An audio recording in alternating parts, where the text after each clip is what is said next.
अस्सलामु अलैकुम। नूरान एकेडमी में आज हम तिजारत के इखलाकी ढांचे पर बात करेंगे। अगर आपको इससे फ़ायदा हो तो बराए करम सब्सक्राइब करके और सदका जारिया के तौर पर शेयर करके हमारी मदद करें। आइए एक ऐसी दुनिया का तस्वुर करते हैं जहां आज की टेक्नोलॉजी की कोई सहूलत मौजूद नहीं थी। एक ऐसा दौर जब तिजारत का सारा निज़ाम क्लिक्स और एल्गोरिदम्स पर नहीं बल्कि किरदार और भरोसे पर चलता था। जब सामान को ट्रैक करने के लिए कोई सॉफ्टवेयर नहीं था, बल्कि काफिलों के रास्ते सितारों की रहनुमाई और इंसानों के वादों के सहारे तय होते थे। और जब कोई ग्लोबल सप्लाई चेन्स नहीं थीं, बल्कि यही काफिले थे जो सहराओं और समंदरों को पार करके दुनिया को एक दूसरे से जोड़ते थे। ये कहानी है सफिया की, एक ऐसी खातून जिनका नाम शायद तारीख की किताबों में कहीं खो गया हो, लेकिन जिनके उसूलों ने तिजारत की दुनिया पर एक गहरा नक्श छोड़ा। तो सफ़िया की कहानी एक विरासत से शुरू होती है, लेकिन ये कोई सोने चांदी की विरासत नहीं थी। जब उनके वालिद का इंतकाल हुआ तो उन्हें विरसे में क्या मिला? बस चंद ऊंट, एक पुराना सा खाता और कुछ ऐसे वादे जो अभी पूरे होने थे। सब ने यही मशवरा दिया कि ये सब बेच दो और अपनी जान छुड़ाओ, लेकिन उन्होंने एक बिल्कुल मुख्तलिफ रास्ता चुना। उन्होंने जिम्मेदारी निभाने का फैसला किया। और यहीं से हमें इस्लामिक क़यादत का एक बहुत अहम उसूल समझ में आता है। क़यादत अक्सर तब शुरू होती है जब कोई शख्स कहता है कि मैं वो बोझ उठाऊंगा जिसे दूसरे छोड़ रहे हैं। तो सफ़िया ने कोई जल्दबाजी नहीं की। उन्होंने अपने कारोबार को बड़े सब्र और हिकमत से बनाया। उन्होंने तेज़ी के बजाय गहराई पर तवज्जो दी, रास्तों को अच्छी तरह समझा, मौसमों के मिजाज को परखा और हर मुमकिना खतरे का पहले से अंदाज़ा लगाया। वो अपने कारकुनों को हमेशा वक्त पर अदायगी करती, चाहे काफिले को वापस आने में देर ही क्यों न हो जाए। उनका हर काम इत्कान के उसूल की एक मिसाल था, यानी हर काम को कमाल, नफासत और बेहतरीन तरीके से करना।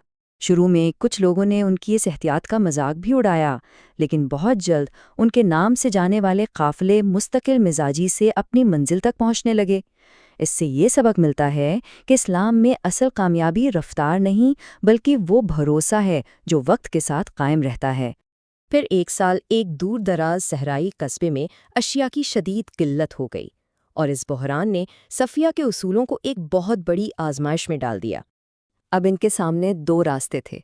एक तो ये कि वो दूसरी मार्केटों में कीमतें बढ़ाकर इस किल्लत से खूब मुनाफा कमाते, या फिर वो इंसानियत की खिदमत को तरजीह देते। उन्होंने दूसरा रास्ता चुना। उन्होंने अपने काफिलों का रुख फौरन उस कस्बे की तरफ मोड़ दिया और वहां ज़रूरी सामान को बिल्कुल मुनासिब मुनाफा पर फ़रोख्त किया। हो सकता है इस फैसले से इनका फौरी मुनाफा कम हुआ हो, लेकिन इनकी साख हमेशा के लिए कायम हो गई। तिजारती रास्तों पर एक बात मशहूर हो गई, अगर इंतज़ाम सफ़िया के हाथ में है तो काफिला मंजिल पर पहुंचकर ही रहेगा।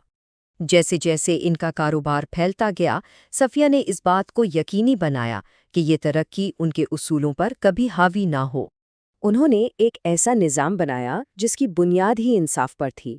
बिल्कुल वाज़े मुआहदे, शराकतदारों के साथ नफ़ा और नुकसान दोनों में शराकत, अपने कारकुनों के घरवालों के लिए हंगामी फंड्स और रिश्वत, ज़ख़ीरानंदोज़ी और कर्ज के जाल जैसी चीज़ों से सख्ती से इनकार।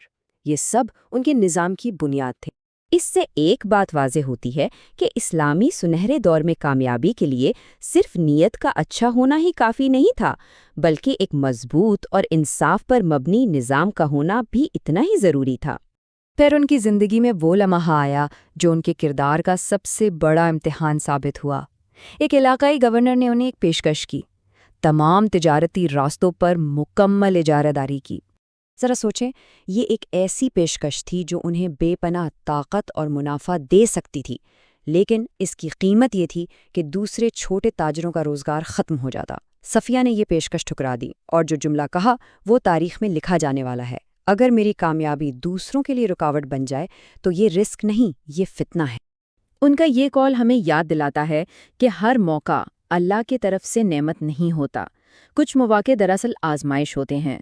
रिज़्क वो है जो बरकत लाए और दूसरों के लिए भी रास्ते खोले, जबकि फितना वो है जो इंसान को उसके उसूलों से ही दूर कर दे, चाहे वो बज़ाहिर कितनी ही बड़ी कामयाबी क्यों ना लगे। तो आखिर में सफ़िया ने क्या मिरास छोड़ी? उनकी मिरास दौलत या शोहरत से बहुत आगे की चीज़ थी। उनका नाम शायद तारीख की बड़ी किताबों में दर्ज ना हो, लेकिन उनकी मीरास تاجروں کی نسلوں میں زندہ رہی۔ لوگ کہتے تھے کہ وہ راستے محفوظ تھے اور وہ معاہدے انصاف پر مبنی تھے۔ ان کی اصل میراث وہ اعتماد کا نظام تھا جو وہ پیچھے چھوڑ گئیں۔ صفیہ کی یہ کہانی آج ہم سب کے سامنے گہرا سوال رکھتی ہے کہ اگر کسی کو نظام، پیسے یا لوگوں پر اختیار دیا جائے تو کیا اس کی ساری کوشش صرف اور صرف اپنے منافع کو بڑھانے کے لیے ہوگی؟ یا پھر وہ اس اختیار کو انصاف قائم کرنے، لوگوں کی بھلائی کرنے اور ایک بہتر معاشرہ بنانے کے لیے بھی استعمال کرے گا؟ کیونکہ اسلام کی روح ہمیں یہی سکھاتی ہے کہ حقیقی لیڈر صرف سامان ایک جگہ سے دوسری جگہ نہیں پہنچاتے، بلکہ وہ اعلیٰ اقدار کو ایک نسل سے دوسری نسل تک پہنچاتے ہیں۔ یہ پیشکش نوران اسٹوڈیو کی طرف سے تخلیق اور پیش کی گئی۔